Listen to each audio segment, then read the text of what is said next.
Tu peux maltraiter les gens comme tu veux. Mais je vais te dire une chose. Parce que la fin de toute chose approche. Je vais te dire une chose. Chaque chose a son temps. Il y a un début et il y a une fin. Il y a des gens qui ont maltraité les hommes sur la terre. Il y a des personnes qui ont maltraité même les enfants de Dieu par-ci par-là. Mais ils sont où aujourd'hui? Ils sont où aujourd'hui? Ils sont où? La terre les a avalés. La terre les a avalés. Mon frère, même quand tu fais du mal à quelqu'un, ma soeur, même quand tu fais du mal à quelqu'un, sache-toi très bien que d'après la constitution du ciel, d'après la constitution divine, d'après la constitution de Dieu, la constitution élaborée, établie dans le ciel, tu ne changeras jamais aucun alinéa de cette constitution. Parce que Dieu a dit, l'âme qui pêche mourra, et tu viens de la poussière, tu rentres à la poussière. Et Dieu a dit encore, tu ne dépasseras pas 120 ans sur la terre.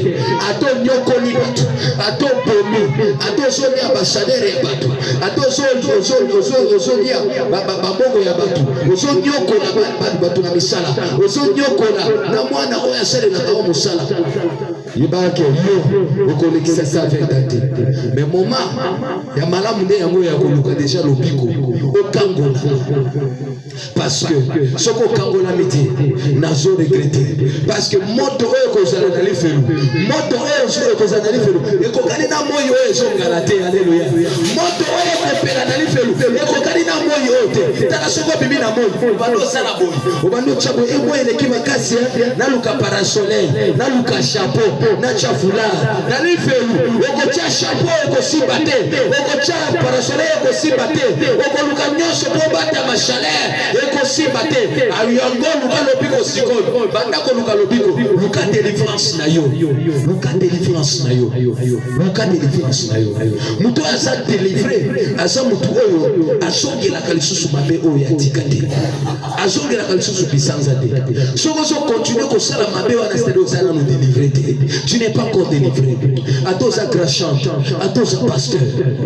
Mais si tu es encore, tu vis encore dans le péché, tu vis encore dans les mensonges, dans l'hypocrisie, mais Jésus est venu pour les salir. Jésus est venu pour te sauver. Nous sommes dans l'église ministère des salis des arts. Ici nous présentons Jésus comme salut, parce qu'il est le salut. Il a dit, je suis le chemin, la vie et la vérité. Celui qui croit en moi ne mourra jamais, mais il vivra pour toujours. Alléluia. C'est Jésus qui a dit cela. Be ya seko zila ya lobiko be ya bosolo oya kotimelanga akokufa te kasa kosala na bomo ya leseko na seko. Alléluia. Ça veut dire quoi? Ata soko kufile lo na soto okoseko pe okoma na bomo ya seko parce que yo timeli Yesu. Est-ce que ko luka lobiko na yo te? Tala tanto sana acte 16 verset 31.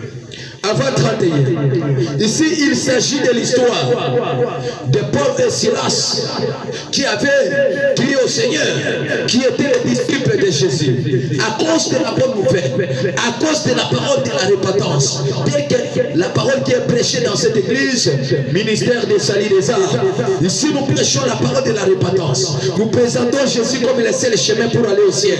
Ici, la vérité est annoncée du matin au soir, non pour s'enrichir, non pour avoir des partenaires, non pour avoir beaucoup de gens, non pour avoir les gens qui ne font rien, qui ne croient pas au Seigneur, mais qui vont empêcher ceux qui veulent entrer au ciel. Mais ici, la parole de vérité est prêchée pour que quiconque croit, il n'a plus que salut pour aller au ciel. Alors, Paul et Silas, ils prêchaient la vérité. Ils prêchaient la vérité. Ils présentaient Jésus. Ils disaient aux gens, croyez au Seigneur Jésus. Si vous ne croyez pas, vous mourrez dans vos péchés. Et vous irez en enfer. Tel que moi je prêche ici. Je prêche les salis. Je prêche la repentance. Et le combat. Mais je suis victorieux parce que Jésus est le vainqueur de Golgotha. C'est pourquoi ils ont arrêté Paul et Silas. Parce qu'ils prêchaient la repentance. Ils prêchaient la vérité. On les a mis en prison. Quand ils étaient en prison, comme ils servaient le Seigneur, Dieu est descendu lui-même pour les libérer. Alléluia. Si toi tu sers le Seigneur, je vais te dire une chose, même si tu te retrouves sur un terrain glissant, sur un terrain des malfaiteurs, un terrain des antichrists, un terrain des sorciers, un terrain des agents de ténèbres, un terrain des malfaiteurs, Dieu seul sera avec toi et tu seras le vainqueur plus que vainqueur. Ils vont s'agenouiller devant toi. Paul et Silas se sont retrouvés dans un terrain glissant. À cause de la parole de Dieu, ils ont été arrêtés. On les a mis en prison. Et Dieu a dit, parce que vous êtes à mon service, je ne vous laisserai pas tomber. Je descends pour vous délivrer. Jésus lui-même est descendu. Le vainqueur de Golgotha est descendu. Il a pris la forme d'un ange. Il a ouvert la prison. Et ils sont sortis. Le gardien de la prison est venu. Là, si tu es en Actes chapitre 4, et chapitre 16, au lieu d'arriver au verset 31, tu peux commencer même à partir de 29. Tu vas voir l'histoire d'un gardien de prison. Celui qui gardait Paul et Silas en prison. On les avait dit, les chrétiens là, Kotika Bakristo Wanate. Il faut tout pour ça. Bazoya côté, bazoya côté les Lobanansabe awa. Baebisi baoki awa. Les Lobanansabe te yamaka. Comme ce sont comme quelque part. Babadi ko Lobanayo. Awa bakristo basalakate. Awa bakaboya ko sambela salakate. Biso awa ezale nzamba milimo. Biso awa to sambela kade banzabe ya bakoko. Biso to dimela ka bakoko. Yoko bangate, yoko tikate. Perce avec Jésus. Parce que Paul na Silas babanga kité. Basora tu simate. Bateya kikaka, baso finga, baso pudisa bango, baso bamba bango mabanga, me batika kite, balobe bongwana, soko ndimeli Yesu te, soko tiki banzambe ya bikolo te, otiki banzambe ya bamboka te, boko kufa na masumu na bino, moma ya moyo ya kotimela Yesu, ponse na mususu ya kokota na lola esate, esengeli koleka kaka epana Yesu, penza babiki sakaka na mutu ya sondimela Yesu, haleluya, soko yoko pika ndenge nini, soko sondimela Yesu te, parce que l'air est proche. Jean, Silas, Paul na Silas, babane côté ya dégâts. Allez, basaleli bango complot bakaki bango beko, bache bango na prison, botika matea. Bino oso okate. Liboso ba ebisaki bango botika kotea.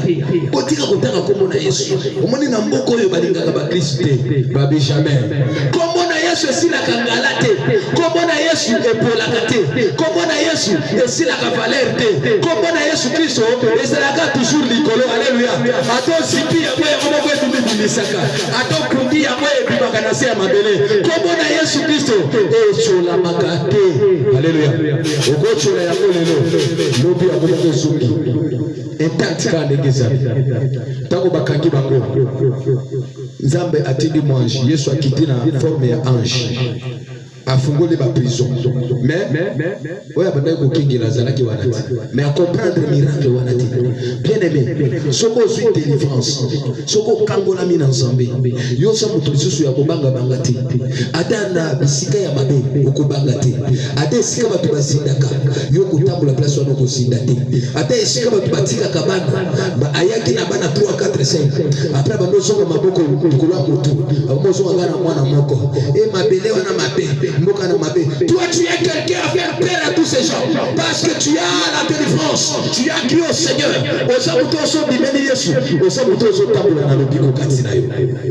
Alors, donc pour la Silas, vous allez la prison, à Kangoli Bango. Mutabane ko kingela be yanga yesili. Bato bakangaki bango na mokonzi ndenge bakimi boye ngai bakobomanga et puis ya solo bakoboma ye parce que bango bazali ba prisonnier moko ko babale ko déranger mboka wana misala ya bato bolili misala ya bandoki misala ya basorodiongo. Alors abandi ko lela alinga se pendre amitsibika avant ba koboma ye bala moko Paul na Silas babimi Hosanna na Yahweh Hosanna na Yahweh wana basoyeba Paul na Silas basoyeba Hosanna na Yahweh Hosanna tango sikoyo babimi babi papa osolela nini biso yeli osondi manzambe na biso te biso tozalaki na prison boche bakumba boche bakadena boche bachaîne boche bagarde boche nyonso bochaki mais bosondi maete nzambe na biso azala nguya tobimi ndengeli biso yeli alors fondi manzambe tango amonaki miracle ya ndenge wana papa wana akangaki motema te amoni miracle oyo nzambe asalaki prison ya makala oyo kutu eloko te prison wana batia baporte na baporte bakangi bango me nzambe abimisi bango tili banda prison moto akomi kolela niti ebika akata kingo ye moko akufa avant baya koboma ye après bango bazoki ozondima ya na nzambe te bien-aimé dans le Seigneur bakabo nyonso onza masalaka bikabu nyonso onza bazosalela bana na ye batémoignage yo landaka ba makambo yo mona kanza basala mutayi soke non nasalaki accident mekolo abikisinga batémoignage nyonso ezopesa mawana est-ce qu'on continue na Yesu te on soit testé te poyo bongo na penza ya solo parce que mutu mokengeli ya prison oyo tango Paul na Silas babimeli mbala moko alobi te nakotia tembe te bino bobimi na prison oyo bato bakoki kobima te seke nzambe na bino nzambe ya nguya alleluya betela Yesu Kristo maboko